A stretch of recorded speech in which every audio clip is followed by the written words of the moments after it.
So today the focus is targeting the right agents, a precision approach to brokerage recruiting campaigns, okay?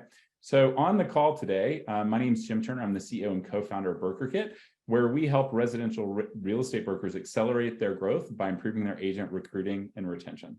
We also have Lisa. Now, Lisa, I'll let you introduce yourself. Hi there. I'm the VP of Brokerage and Team Consulting for T360. If you don't know T360, we're our consulting company in the residential real estate space. We have a variety of different work that we do, but also I used to have my own brokerage that I sold and ran a brokerage. So I've been in your shoes, recruiting and all of that. But the real unique position that we're in as T360 is that we work with all brands, independents, teams and brokerages of all sizes. So we're in this unique position to see all these different models and different types of companies. It's awesome. Okay, thanks, Lisa. Okay, so what's the challenge? The focus is really on helping you solve the challenge. Let's talk about what the challenge is. So I think you all know it's an increasingly competitive landscape, and some of the traditional methods of recruiting may not be as effective given kind of shifts in the marketplace, increases in interest rate, changes in kind of transaction count. It's a little more competitive out there because there's just, fewer listings, fewer home sales.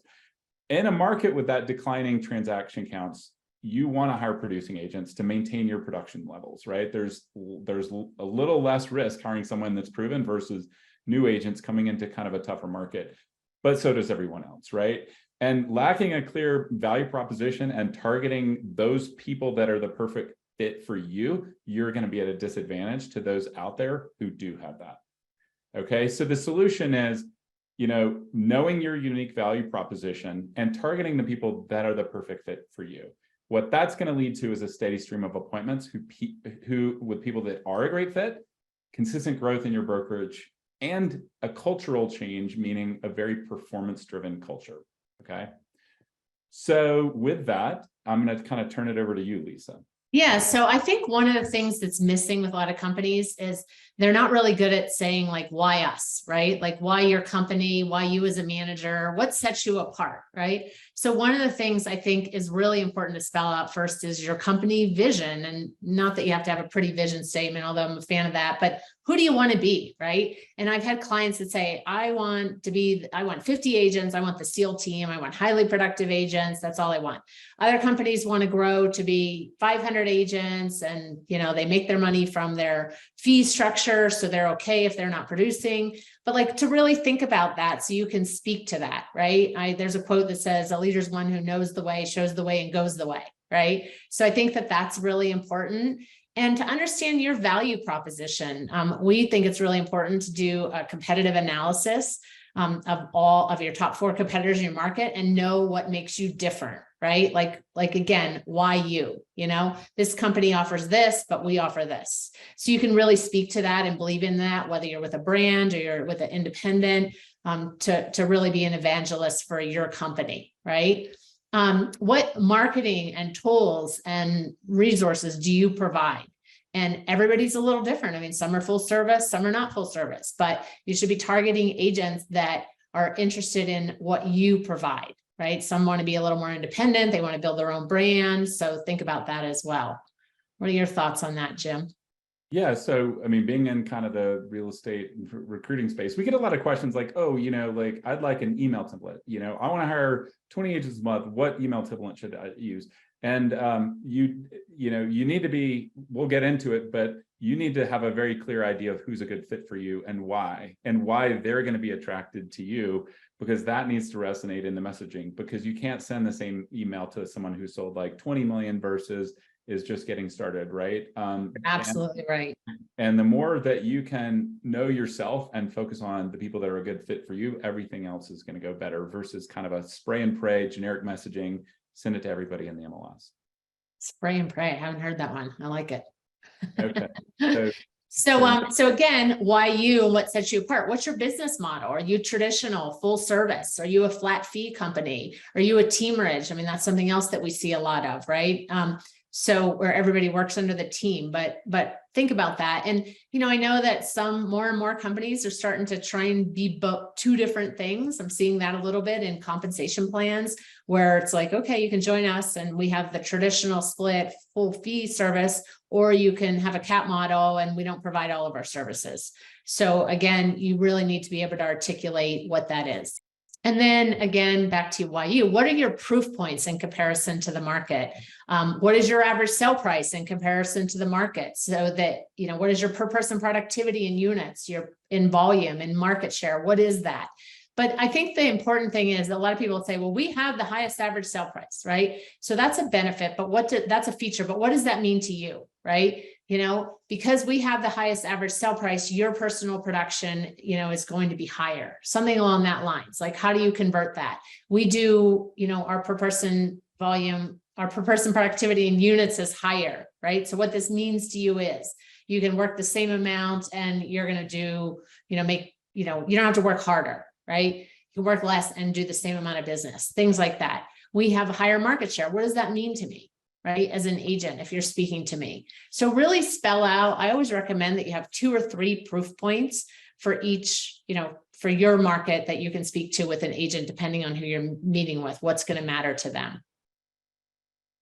Okay. And then when we get into kind of like later in the process, we'll talk about, show you some tools where you can do some of this in an automated way within kind of Brokerkit if needed. But these are all the things you should be doing regardless, whether you use Brokerkit or not, or any tools, right? Right. So analyze your needs. Like, where are you strong? Where do you need to develop? Maybe there's a zip code. I've been in a market where like, why is that company, it's in our backyard, but we're not getting any listings in that zip code, right? Are your agents as diverse as the communities you represent? I would guess not, because for the most part, we don't have a really diverse industry right now, right? But think about that. Like, where do you need to develop? Are you trying to get into the luxury market? Or, I had a client once that did really well in the luxury market, but in that 400,000 to 500,000, there was a ton of business happening and they weren't doing it. So we really worked on a structure to target agents to reach those price points. And Brokerkit's a great tool to find those agents that are, working in that average price point. Again, any kind of gaps, what do you have? What zip codes or their price ranges? I spoke to all of that. So we're going to do a little poll next. Okay, so I'm going to launch the poll right now. So we have 2 questions. So we're going to start with, you should have, for the attendees, you should have just had a pop-up, jump on your screen with 2 questions, okay? And the first question is, what type of agents do you prefer to recruit? New, experienced, or both? And then what is your biggest challenge with recruiting? Is it sourcing candidates, figuring out how to generate appointments with those candidates, or closing them after the appointment? Okay, so we'll just give it a sec to join. We'll get up, see if we can get a few more out there. Okay, it looks like the numbers are kind of fairly stable at this point. So if I look at like, what do you prefer to recruit? It's mostly in the experienced or both. There's not really anyone that said kind of new, which is not a shocker, right? But not, only 30, it's interesting, only 39% are exclusively focused on experience, right? The majority, 61%, is probably focused on both. And then in terms of the challenge, sourcing candidates, 18% are saying that's their highest, 71 getting appointments, 11 closing them. So it sounds like it's basically like you probably know who the people are. You're pretty good once you get them in for an appointment, that you can close them. It's how do you generate the conversations, turn conversations into appointments?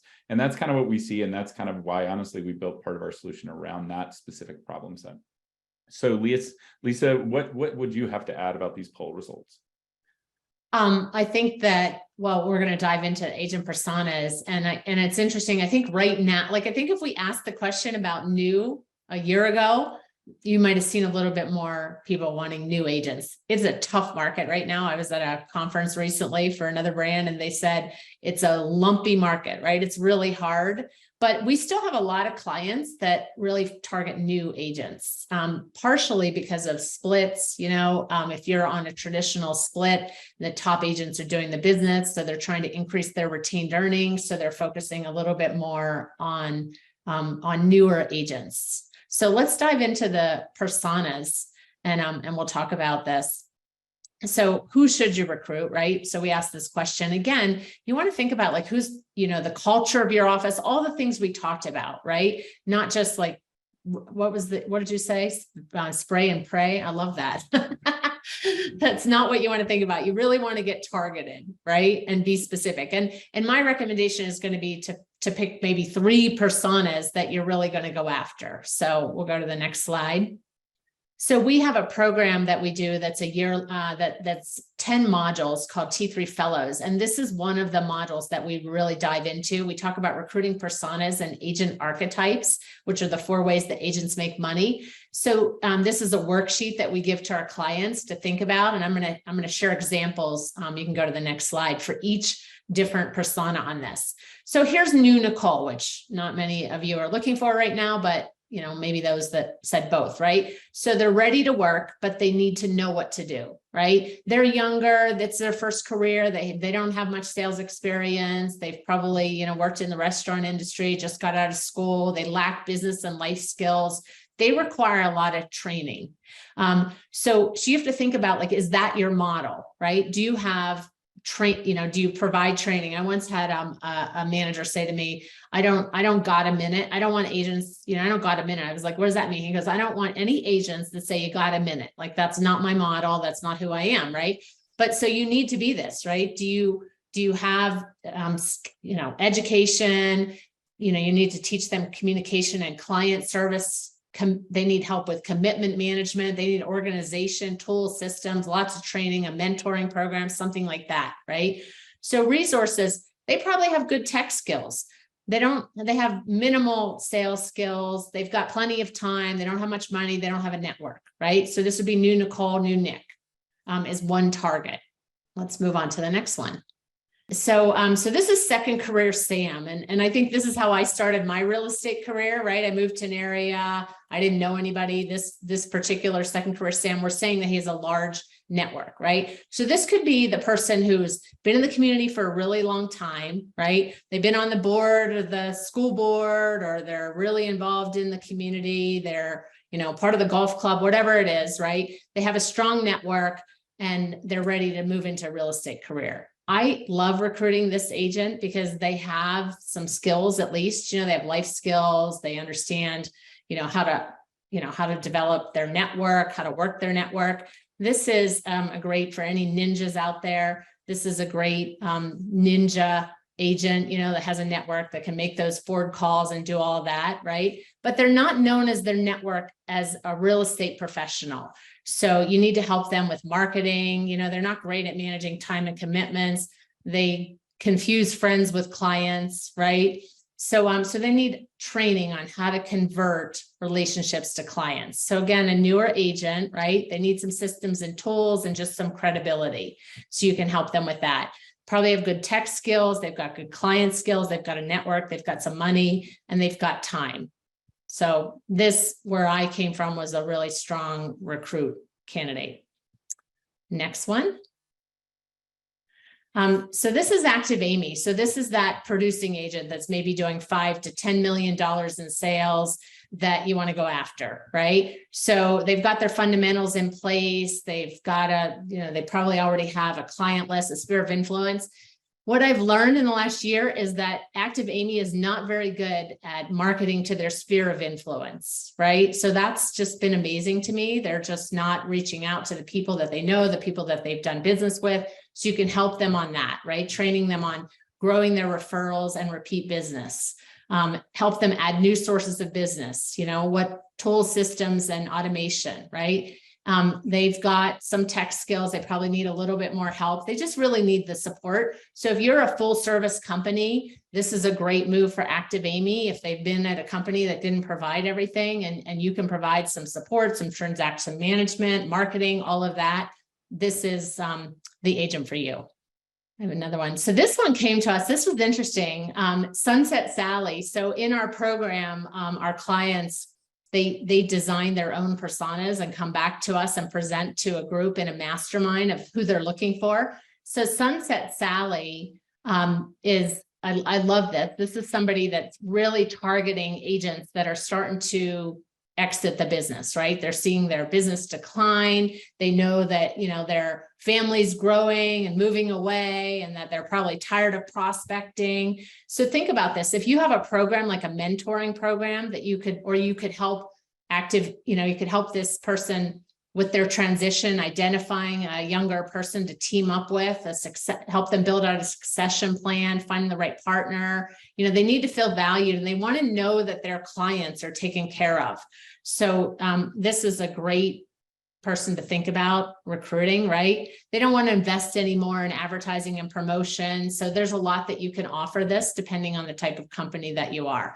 Tech skills are limited, so connecting them with somebody that really understands your technology. If you have a newer agent, whether it be that new Nicole or second career Sam that's joined your company, and help them team up and write a transition plan, right? They probably don't have their CRM in order, help them get that in order. I actually have a client an agent that I know that recently went through something similar. They brought on a younger agent that had moved to the area that didn't have a book of business. They really, they teamed up, they partnered, and the older agent has now exited the business and the younger agent has taken over. It was like a 3 or 4 year transition plan that worked really well. So think about what tools and resources do you offer each persona, these personas, or if you identify your own avatar, whatever you want to call it, right? Like, what can you offer to them? What do you have for new Nicole? What sort of, whether it be, some companies are outstanding at training and mentoring and all of that. Other companies want agents that, have their business intact and maybe somebody entirely different. One of the things I like is take an agent that you love in your office that you want to find more of them, right? And build out a persona or an avatar from that agent. Absolutely. Absolutely. So, we've talked about spray and pray doesn't work great in a competitive marketplace. So I think kind of the right analogy is think of a rifle shot versus a shotgun shot, right? And when you think of a shotgun, right, if you fire it, you're probably going to hit something, right? You may not hit what you want, but you're probably going to hit something, right? That's kind of spray and pray. Think of rifle shot. To actually hit the target, you got to be pretty precise, right? Yeah. Which means what the target is, right? So, and it may be more than one target. When you think of these personas, the persona is your target, and you're kind of the shooter with the rifle. You could have more than one target, but the more that you add, the harder it is to be effective at hitting the mark with a given target, right? Oh. So you don't want to be too general and go after everyone and be okay fit for all of them. You need to know who you are, right? Which, to know the target, you need to know who you are, what your strengths are, and refine it down to those specific personas. Mm-hmm. Now, and we've had some clients build out their website, the recruiting page on their website, focused on these personas, right? So this is what we offer if you're new. This is what we offer if you're doing, 10 million and above, whatever it is. So think about that too, right? Getting targeted in all of your marketing materials, your email campaigns, everything for each persona.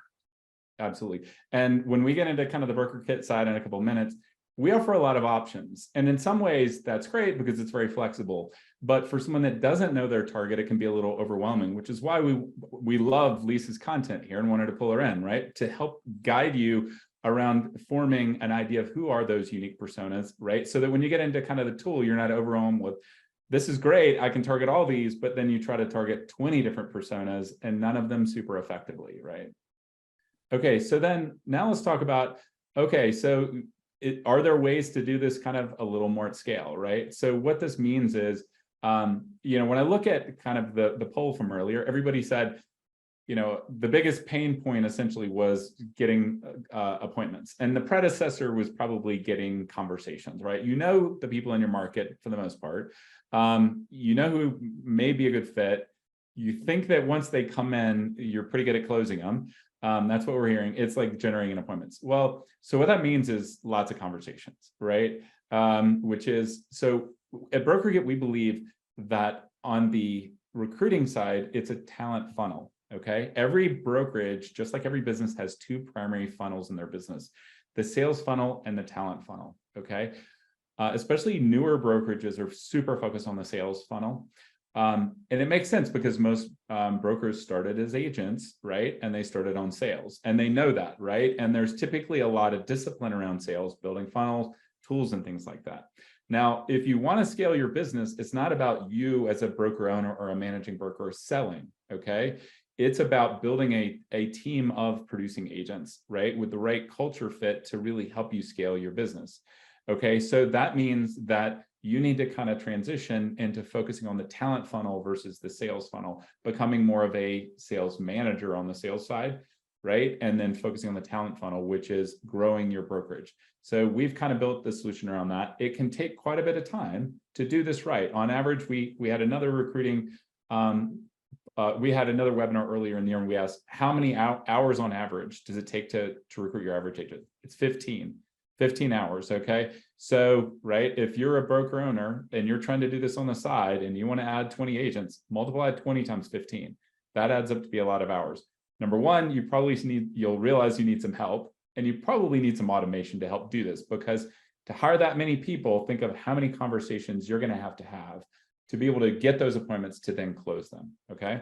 Yeah, So one other thing too, when you're setting your recruiting goals, I think is important to think about is churn rate. I don't think enough companies or leaders look at that, right? So what was your average churn rate? And look, we all lose agents, right? They move on, they move to the grass they think is greener, or they just get out of the business, or they die, whatever happens, right? You're always going to have a churn.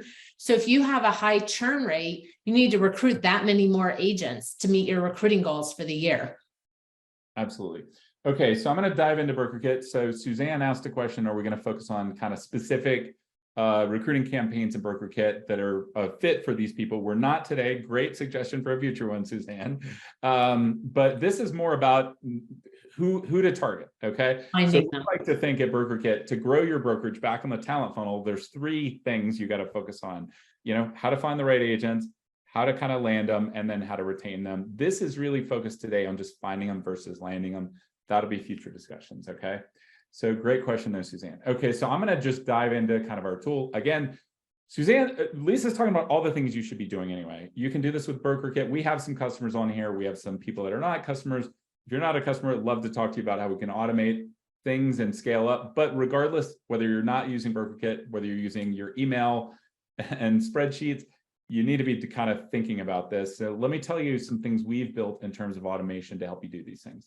Okay, so first of all, we asked the question, earlier, new versus experienced agents, right? Like if you're focusing on new agents, there's going to be specific, probably lead sources you need to focus on.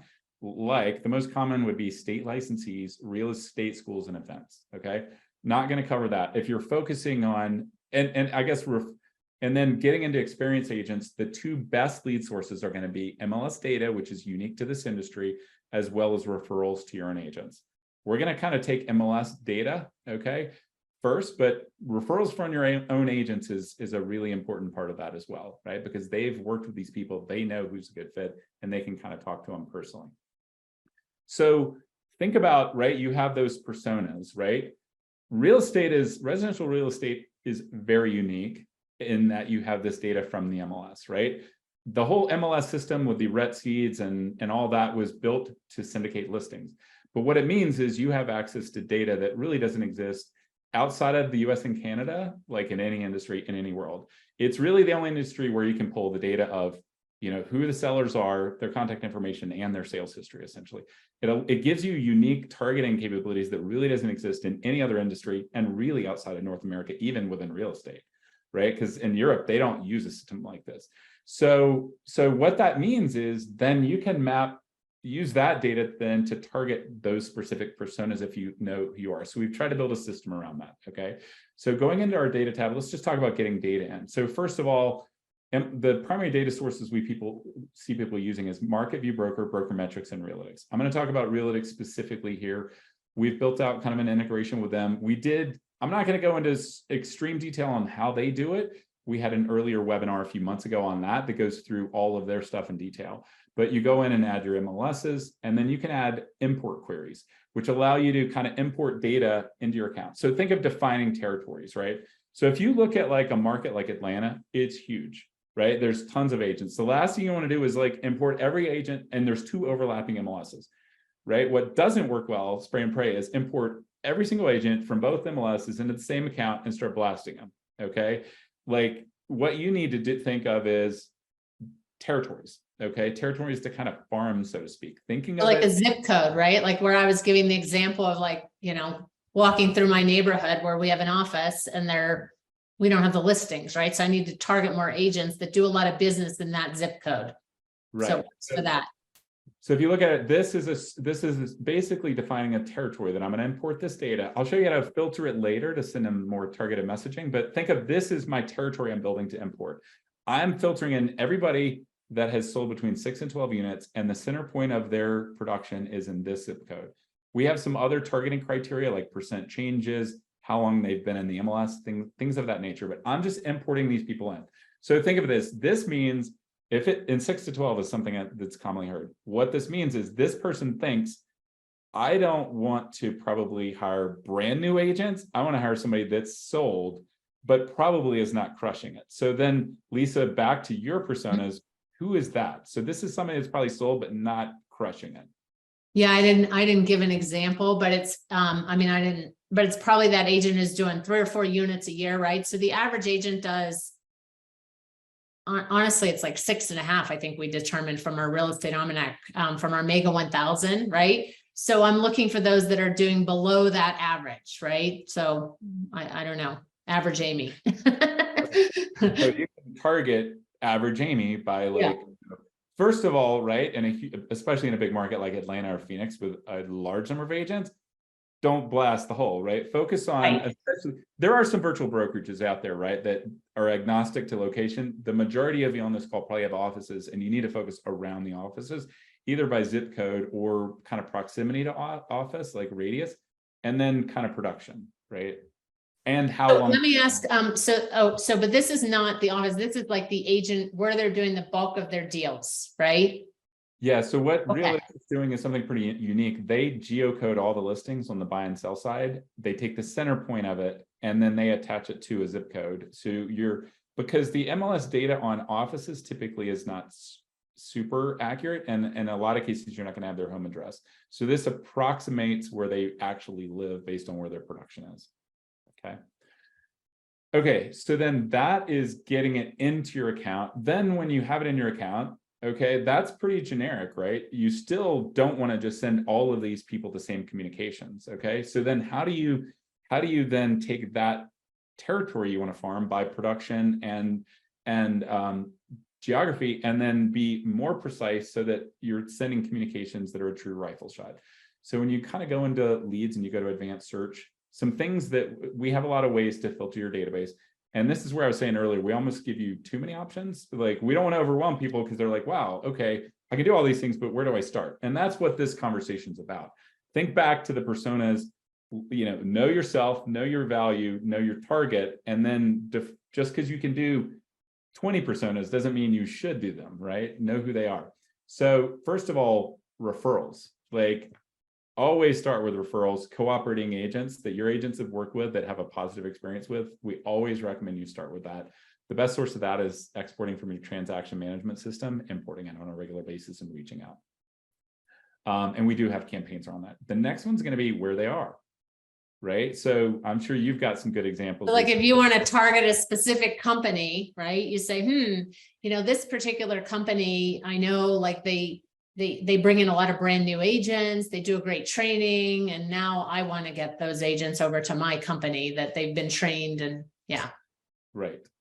So then you view that brokerage as your farm team, essentially, which was quite a bit. So then city, right? So when any list you import, we're going to geocode all the addresses, attach it to a city, so you can do it by city.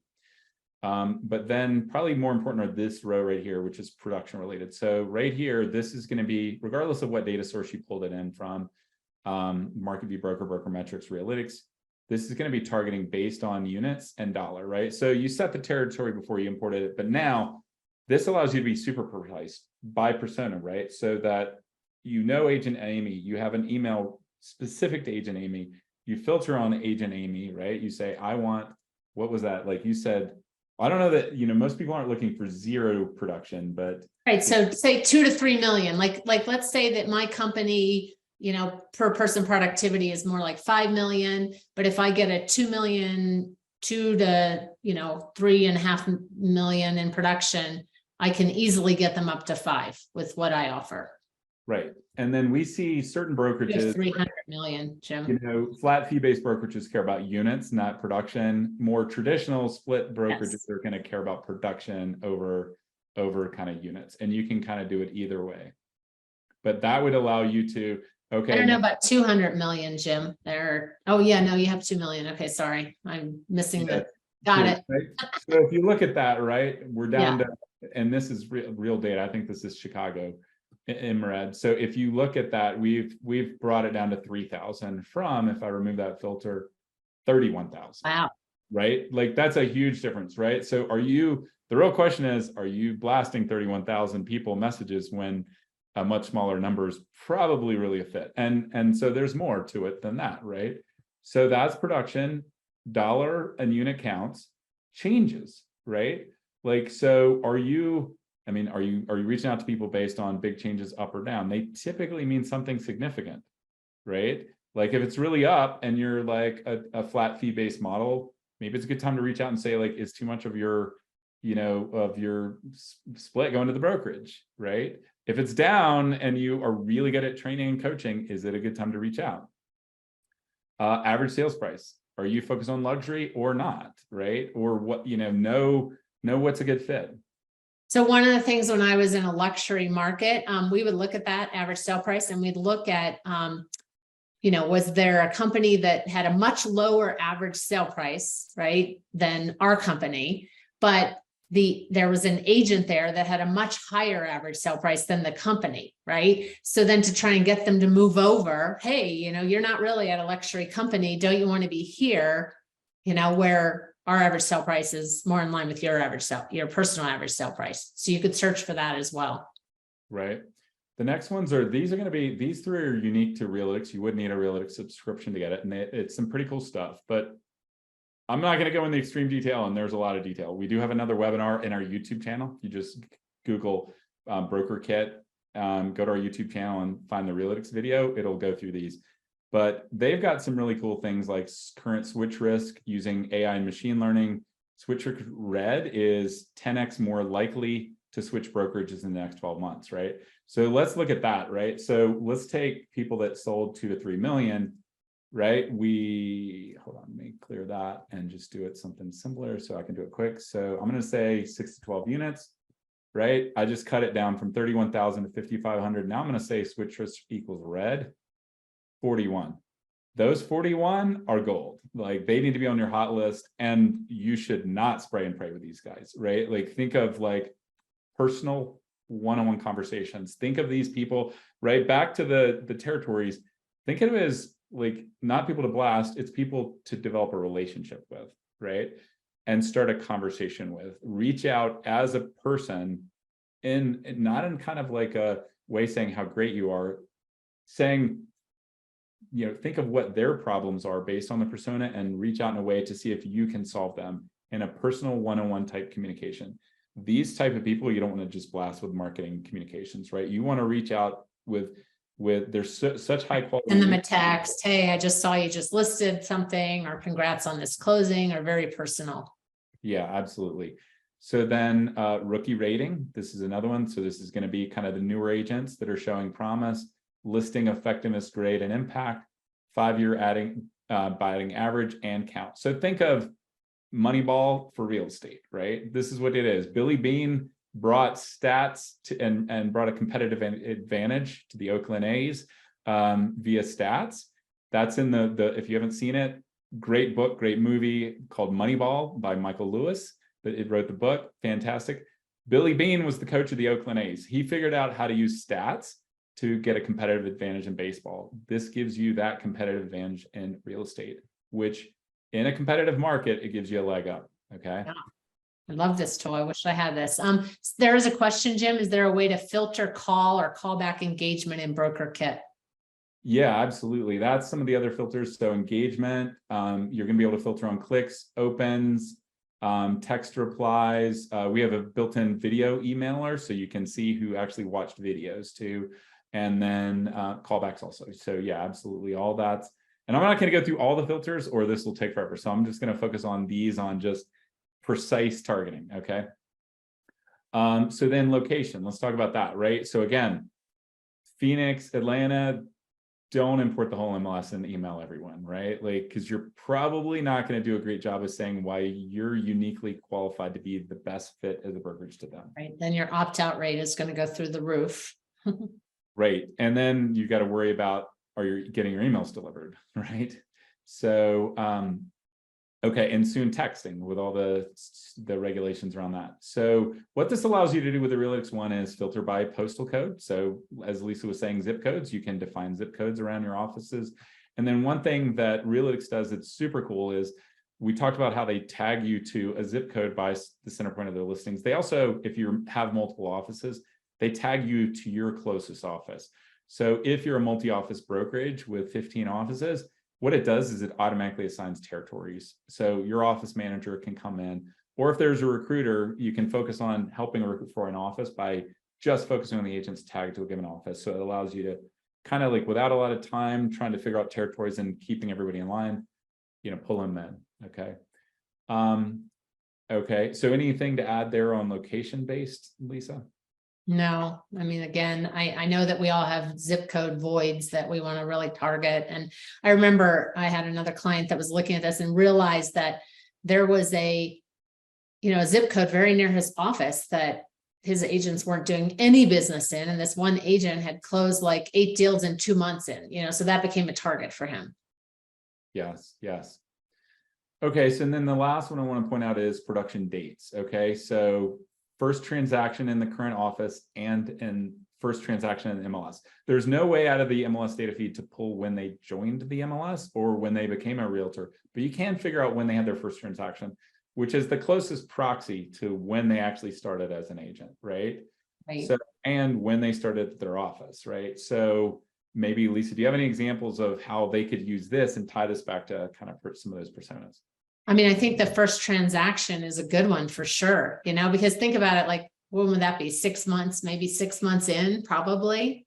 I mean, when they joined the business, you could look at, okay, I want to find anybody that, had their first transaction, I'm looking for people who've been in the business for a year or two, right? I think that's a great target if you think you can help them increase their business. So if they did their first transaction, a year ago, start to target that. And then you can narrow it down to production. They closed 3 transactions in the last 12 months or something. Right. And then we do import $0 transaction if you're going to go after it. It's a little less common. The one time I've seen that happen is people look for $0 transaction as a way to figure out whether they're part of a team, because recruiting people out of teams works well. Okay. So that's one little kind of unique hack to think about. Yes. Okay. The problem, and I'd be curious to know, because that's a common, that's a great target, but the challenge is that most MLSs don't do a good job at team data. So do you have thoughts on that? Is there anything? There's no clean way to do it in an automated way. Realix has a way to kind of deduce who's part of a team, right? But typically they're going to have $0 transactions because it's going to be counted as by the team leader versus their agent ID. So just if they're in the MLS and they have 0 count doesn't mean they're part of a team. They could just be not producing. Yeah. But it is possible. And the Realix has another step to help you try to deduce that. But there's no way to do it with 100% accuracy, other than if you know them, basically. So, and then that goes back to referrals, right? Like if your agents worked with them, and they're 0, then, right? Like, oh, wow. Okay. Filter on referrals and 0, and then ask, right? But we hear a lot of people saying those are good fits. Okay. So we've got a couple questions here. Wendy's asking, is there a way, if an agent asks stop in an email or text, is there a way they're going to get automatically removed? Yes. And actually that's mandatory that we do that. So for emailing, due to be compliant with CAN spam regulations, you've got to have an unsubscribe link in there. We do that on all bulk and blast communications. If you send it one-on-one through a contact in our system, you're going through Google or Microsoft account, which we don't append it, but any bulk or blast or campaign messages would have an unsubscribe link. Texting, to be compliant with TCPA, you have to have unsubscribe capabilities. So anybody that replies back to a text with stop or unsubscribe, they will be added to a suppression list for that phone number.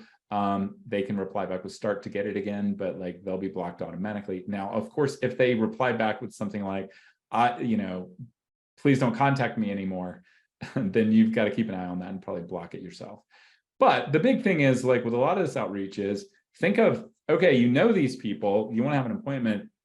The big thing is, and why I emphasize building relationships and avoid spray and pray, is most of the people, like, they could be a good fit, it's just not a good time for them.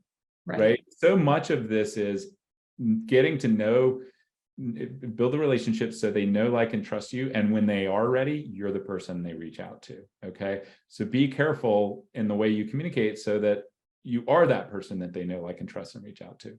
So Jim, if I have like my hot list, I can add them to this as my hot list. Is that right? Yeah. Then if I, then I can say, who from my hot list had a transaction close in the last 30 days? Would that be, could I get that? Well, it's looking over the last 12 months, not Okay. the last 30 days. Okay. That's the way, that's the way MLS data providers Yes. typically are doing But, but you could see that they were up for the last 12 months or down, right? From that. Okay, cool. Yeah, that would be kind of these changes. Okay.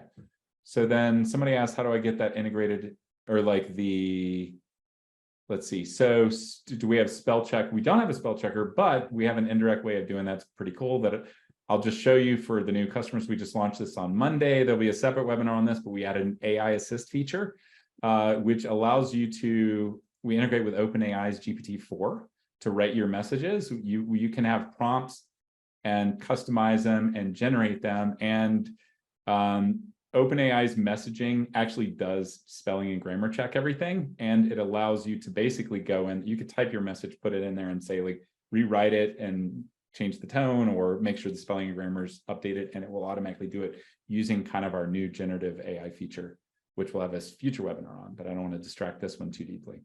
But think about that.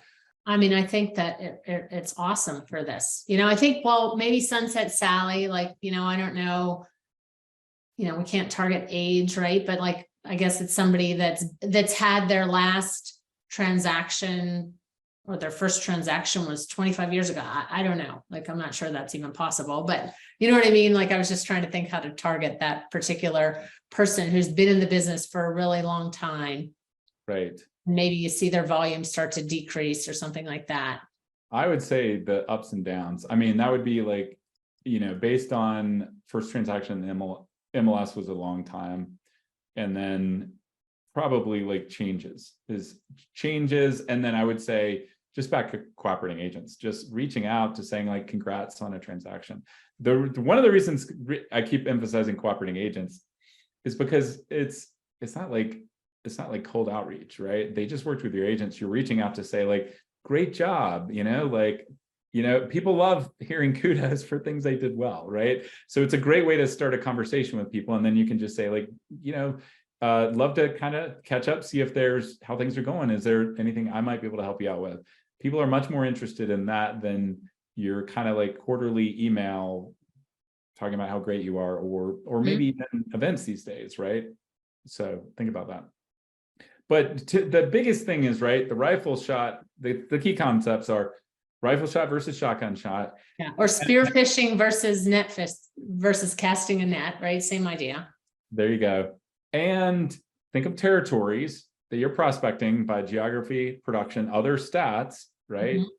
Know yourself, okay? And don't get upset if they don't want to just immediately join your brokerage. They need to know, like, and trust you, and it requires reaching out as a human in a way that's, that's somehow kind of referencing how you're going to help them with the pain that they have. And you're going to know the pain more intimately based on the persona, which is why those communications are going to be more effective.